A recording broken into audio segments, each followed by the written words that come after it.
How to download TeamViewer on Windows 10 or 11.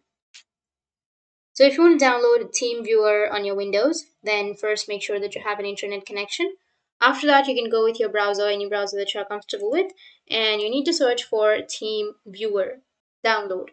After searching for it, now here you'll have Windows download TeamViewer. You just need to simply go with www.teamviewer.com and you'll get this kind of interface.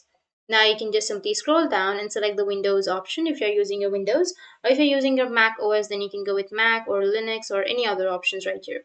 So I'll just simply go with Windows, and after that you need to scroll down and here you will have download 64-bit or 32-bit, and you will have quick support, full client, or TeamViewer host. You can go with any option that you're comfortable with. So I'll go with the first one and go with download 64-bit.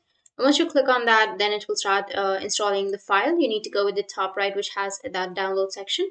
Or if you don't have the downloads right here, you can go with the three dots and then you can go with the downloads. And here, as you can see, that the download has been started. Now, once the file has been downloaded, it might take a few seconds to download the file. So just wait for a few seconds.